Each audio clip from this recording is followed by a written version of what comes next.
মধ্যে যে লক্ষ্মীনারায়ণ আর রাধাকৃষ্ণ যে ছবি যে চিত্র আছে। कोई हिंदी जानने वाला भाई है?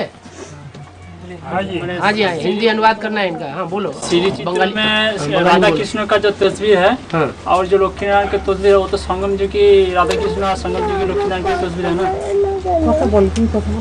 लक्ष्मी नारायण का जो चित्र है बाबा ने साक्षात्कार से बनवाया है, उस चित्र की बात कर रहे हैं। हाँ जी हाँ हाँ। उसमें जो ऊपर लक्ष्मी नारायण है और नीचे जो राधा कृष्ण है वो एक ही युग के हैं, ये कहना है आपका?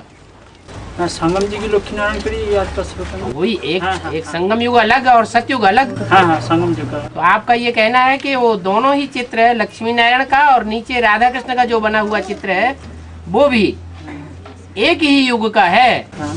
दो युगों का चित्र नहीं है। ऐसी तो कोई प्रूफ नहीं मिल रहा है। कोई प्रूफ है? लक्ष्मी नारायण को चारों तरफ एड़ी से लेकर के चोटी तक प्रकाश के वलय में दिखाया गया है। ये ज्ञान का प्रकाश का वलय कौन से युग में होता है? और राधा कृष्ण को प्रकाश के वलय में नहीं दिखाया गया। क्या उनकी सिर्फ है देवताओं की बुद्धि के चारों तरफ, मस्तक के चारों तरफ रोशनी दिखाई जाती है, क्योंकि वो आत्म की स्थिति में स्थित हो जाते हैं।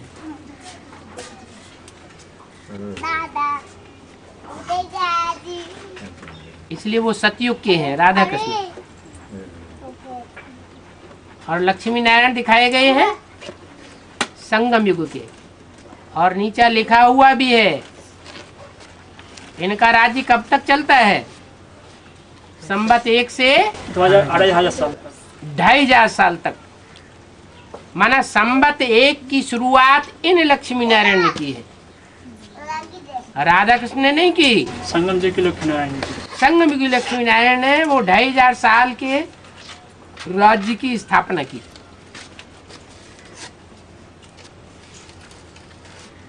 क्या संगम जी की लक्ष्मीनारायण मालिक है? हाँ, वो विश्व के मालिक है। सचखंड की स्थापना करते हैं। और उनके बच्चे जो नीचे दिखाए गए हैं उनके ऊपर लिखा हुआ है स्पष्ट महाराज कुमार, महाराज कुमारी। वो भी नहीं, विश्व महाराजन श्री नारायण लिखा है उनसे पहले लक्ष्मी नारायण के चित्र के नीचे, और विश्व महारानी श्री लक्ष्मी। और राधा कृष्ण के चित्र के ऊपर क्या लिखा है? महाराज कुमार श्री कृष्ण और महाराज कुमारी श्री राधे। माने एक ही महाराज महाराजा के, महाराज महारानी के बच्चे हैं या अलग अलग महाराजाओं के बच्चे हैं? एक ही के बच्चे हैं। तो सतयुग में होती है युगल या जोड़ी, युगल बच्चे पैदा होते हैं। क्या यहाँ इस सृष्टि में भारतीय परंपरा में खास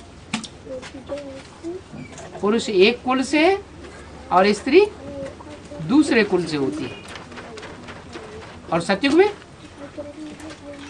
ऐसे नहीं होता। सूर्यवंशी चंद्रवंशी नहीं, सतयुग में सूर्यवंशी ही होते हैं, कोई चंद्रवंशी नहीं होते। और एक ही कुल में जन्म होता है और पूरा जीवन उनका साथ रहता है, क्योंकि विकारी तो है ही नहीं, विकृति की तो बात ही नहीं। और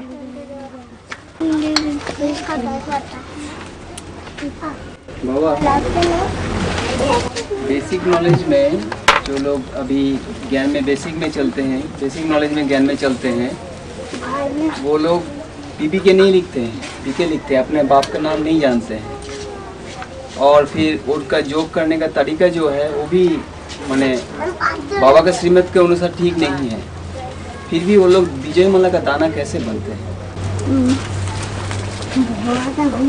मन का तो बनते हैं। विजय माला का दाना बनना अच्छी बात है क्या? बोलने में गलती है। वो श्रेष्ठ से श्रेष्ठ मत है। बाबा हमको राजाओं का राजा बनाने के लिए आए हैं या रानी बनाने के लिए आए हैं? कोई मुरली में बोला? राजा बनाने के लिए। राजा बनाने के लिए। मैं तुम बच्चों को राजा राजाओं का राजा बनाता हूँ, रानी बनाता हूँ, ये क्यों नहीं बोला? बाबा रानियाँ तो और भी सुख में रहते हैं। सुख में रहती हैं, सुख ही सबसे बड़ी चीज है। जी नहीं। या सर ऊंचा करके रहना ठीक है? तो रानियों को राजा के सामने चुप करके रहना। सर झुकाना पड़े। बाप हमको अधिकारी बनना सिखाते हैं, कोई के अधीन रहना नहीं सिखाते। अगर विजय माला की अधिष्ठात्री विजय माला की हेड बनती है, महारानी बनती है, माना महाराजा के नीचे का पद लेती है, तो उसका एक ही कारण है कि वो लंबे समय तक ब्रह्मा की चलाई हुई परिपाटी को फॉलो करती है। मनुष्य गुरु को फॉलो कर लिया, मुरलियों को फॉलो नहीं किया, इसलिए चंद्रवंशी कही जाती है। फिर जब स्वयंवर हो जाता है, कन्या चंद्रवंश की अगर सूर्यवंश में आ जाए तो कौन से वंश की कही जाएगी? तो सूर्यवंशी हो जाती। तो जब तक एडवांस नॉलेज में ना आए, एडवांस ज्ञान पूरा ना उठाए और उसका पूरा लाभ न ले, दूसरी आत्माओं को वो ज्ञान कलश बांटने के निमित्त न बने, तब तक वो सूर्यवंशी नहीं कही जाएगी।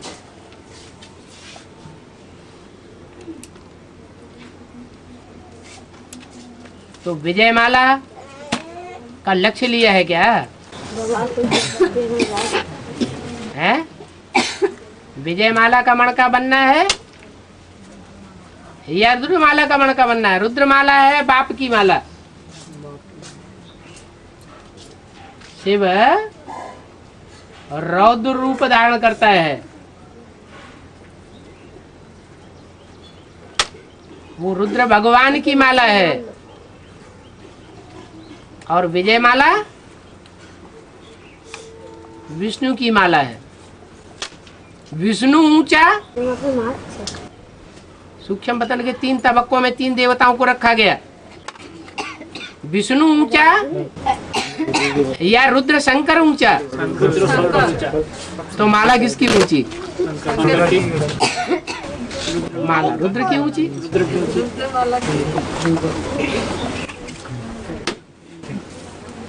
हाँ। और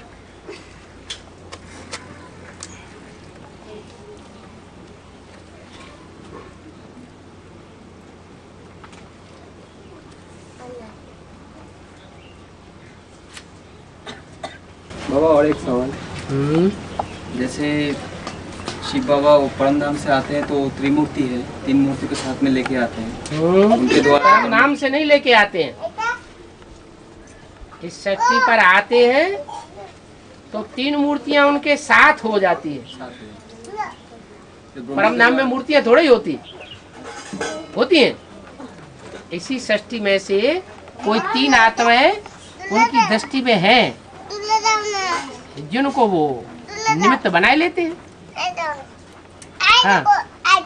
तो ब्रह्मा के द्वारा जब स्थापना के कार्य करते हैं तो उनके शरीर में प्रवेश करते हैं। हाँ? शंकर के द्वारा भी जब कर्म करते हैं तो उनके शरीर में प्रवेश करके सुनाते हैं हम लोग को ज्ञान का जो राज समझाते हैं। तो विष्णु का पाठ जब होगा तो शिव बाबा क्या, शिव सुप्रीम सोल क्या उसमें प्रवेश करेंगे?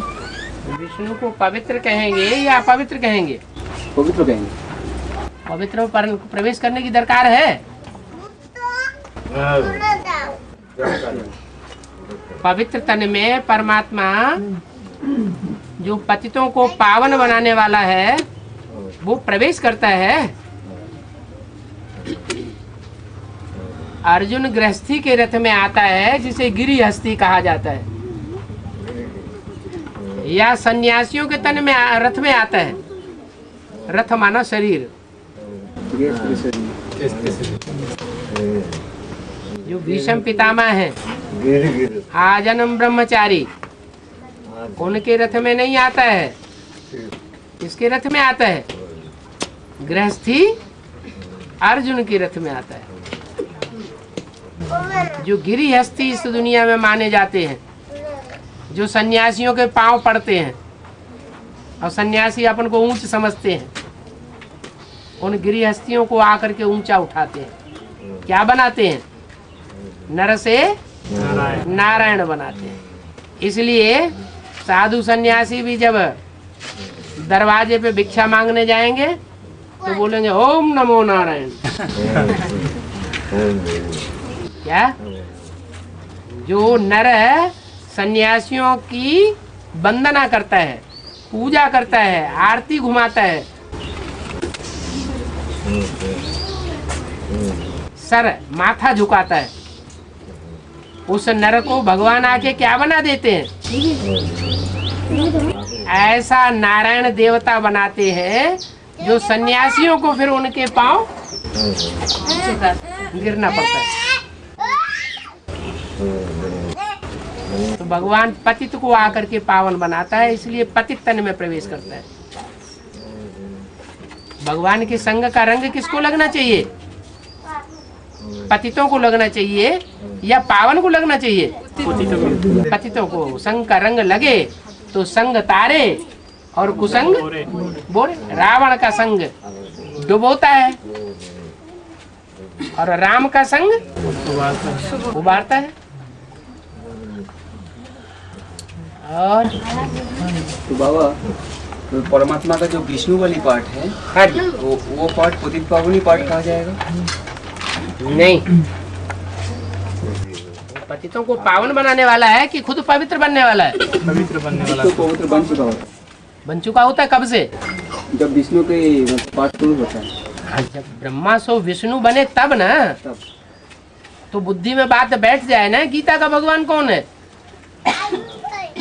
अभी तो क्या बैठा है बुद्धि में? गीता का साकार भगवान कौन है?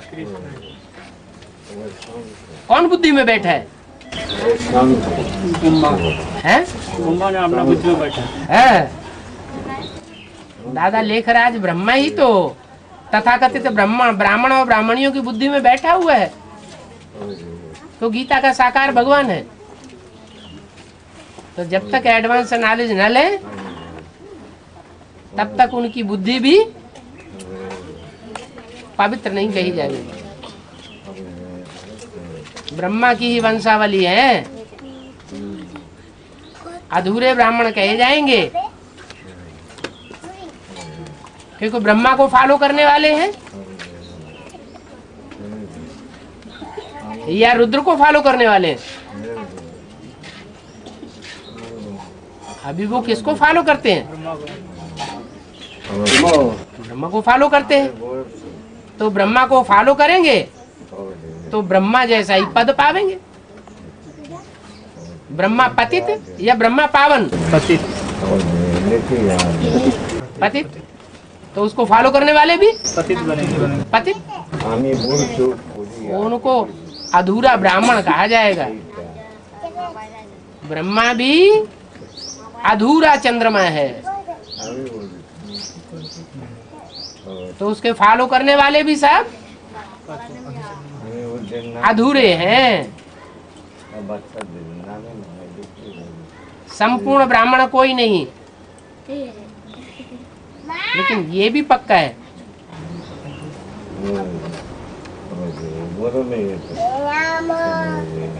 कि रुद्रमाला में जो कार्य करने वाला अधूरा चंद्रमा है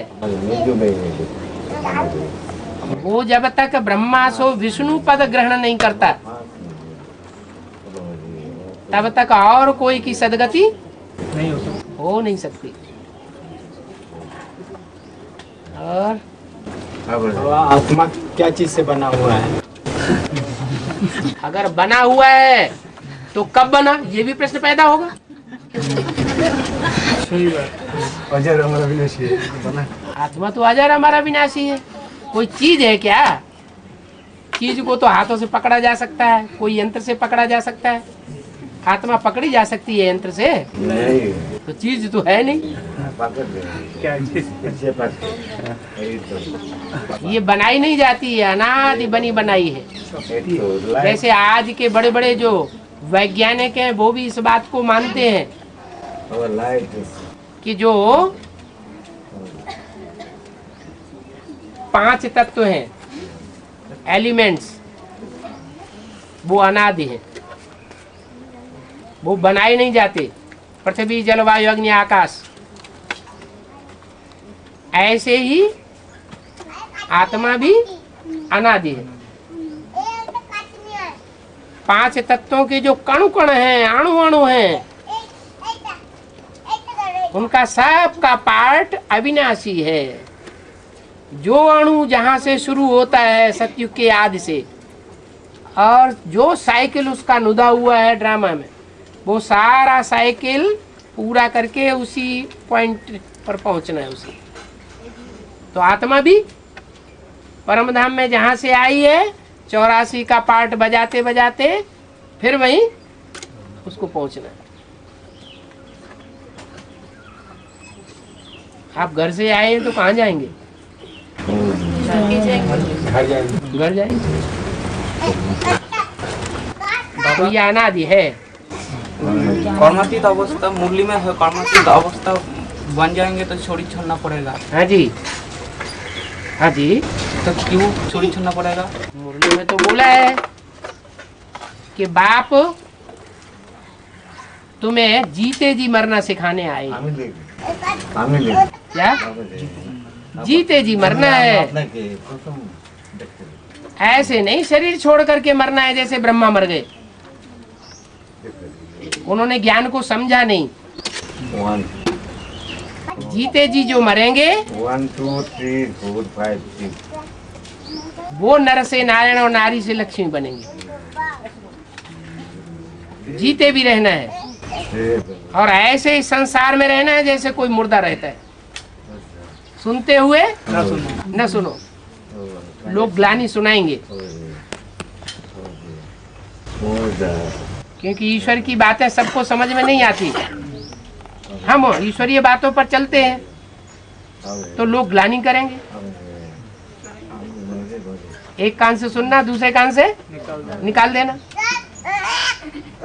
आंखों से सब कुछ देखना पड़ेगा लेकिन विरोध नहीं कर सकते। अच्छा भी बुरा भी सब। अच्छा भी देखेंगे, बुरा भी देखेंगे, लेकिन ऐसे देखेंगे जैसे आंखें होते हुए भी नहीं है। बाबा को जो गाली देंगे वो भी सहन करना पड़ेगा। वो पहचान के गाली दे रहे हैं या अज्ञानता से गाली दे रहे हैं? हैं? अरे जो अज्ञानी है उनका तो कोई दोष ही नहीं है। आपका दोष है कि आपने उनको इतने सालों में भी 70 साल बीत गए फिर भी आपने संसार के लोगों को परिचय नहीं दे पाया। लेकिन मानते देने वाले में कोई कमी होगी।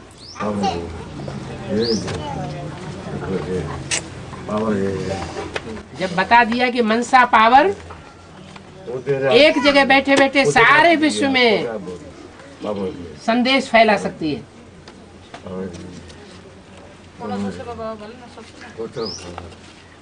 मनसा सेवा सबसे बड़ी सेवा है। फिर अभी तक कौन सी सेवा कर रहे हैं? वही मेगा प्रोग्राम, वही मेले मेला खड़े, वही जड़ चित्रों की प्रदर्शनी, वही कॉन्फ्रेंस जो दुनिया करती है।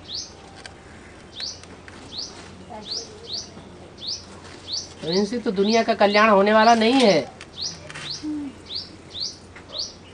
राजयोग है तो राजयोग है मन को कंट्रोल करने के लिए। तो मन कितना कंट्रोल किया है? 5 मिनट, 10 मिनट, घंटा, 2 घंटा, या जो लक्ष्य दिया 8 घंटे।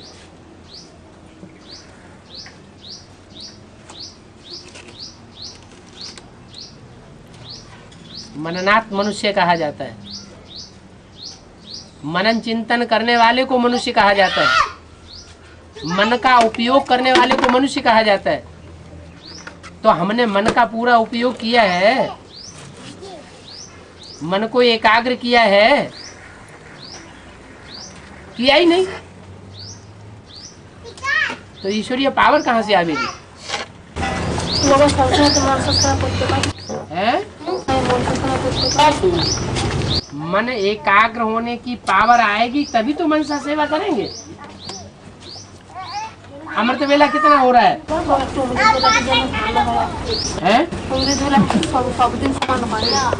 सब समान हो ही नहीं। क्यों नहीं होता है? क्यों नहीं होता है? जो लोग रात में ड्यूटी देते हैं, जिनकी ड्यूटी होती है, नौकरी होती है 1 बजे से लेकर के 8 बजे तक नौकरी करने की, वो जागते हैं कि नहीं जागते हैं? पैसे लेते हैं ना। हाँ, तो पैसे दिखाई पड़ते हैं इसलिए जागते हैं। असुविधा नहीं तो है ना, घुमाने को असुविधा नहीं। क्या कह रहे हैं? नींद नहीं होने से कोई तकलीफ होगा कि जागने से? क्या तकलीफ? याद करने के बाद अगर नींद आ जाता है अभी आपको बताया ना कि जिनकी ड्यूटी होती है कारखाने में 1 बजे से लेके 8 बजे तक काम करने की, उनको तकलीफ हो जाती है क्या? प्राप्ति की खुशी रहती है, इतने नोट मिलेंगे, सारा दिन अपना दूसरा धंधा करेंगे। तो परमात्मा से क्या प्राप्ति होती है? वो बुद्धि में भी बैठा ही नहीं है।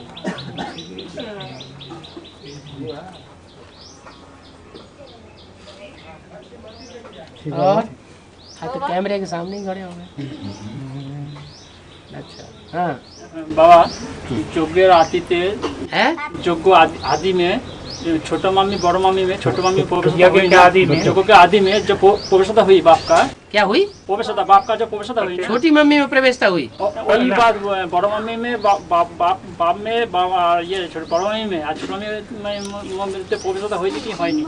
ये इसका क्या प्रूफ कि छोटी मम्मी में भी प्रवेशता होती है? छोटी मम्मी अपवित्र बनती है किसी जन्म में क्या? विचारणी बनती है क्या? नहीं बनती। अनेक पति बनाती है क्या? अरे 500-700 करोड़ मनुष्य आत्माएं हैं, आधे जन्म स्त्री आधे जन्म पुरुष के लेती है। कोई तो आत्मा ऐसी होनी चाहिए जिसका सभी जन्मों में 84 जन्मों के पूरे चक्कर में सिर्फ एक ही आत्मा के साथ कनेक्शन बने, देह का, पति के रूप में। और शास्त्रों में भी गाया हुआ है क्या? किसके लिए गाया हुआ है? छोटी मम्मी पार्वती के लिए क्या गाया हुआ है? राजा जन्म जन्म लगी रगरे हमारी, वरों शंभु न तो रहूं कुंवारी। क्या? ये मेरी प्रतिज्ञा है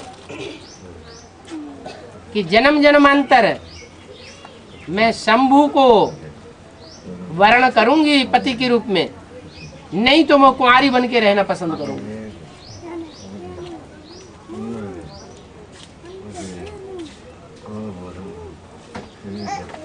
तो कोई आत्मा तो इस विरुद्ध में टिकती होगी। एक शिव बाबा, दूसरा न कोई। और छोटी मम्मी है। कोई ध्रुव तारा नहीं दिखाई जाती आसमान में। तो फिर आवाज किसके द्वारा निकलेगी? पवित्रता की पावर से आवाज निकलेगी या इम्प्योरिटी से आवाज निकलेगी?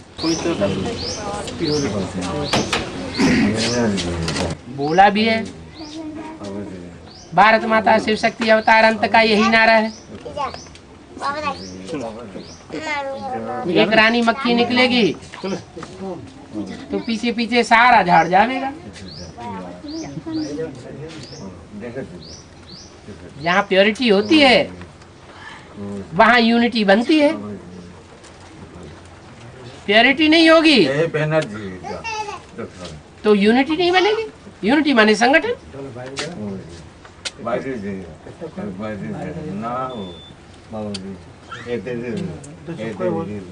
हाँ जी। बाबा गणेश का पीछे में जो कला का पेड़ दिखाते हैं, इसका आध्यात्मिक रहस्य क्या है?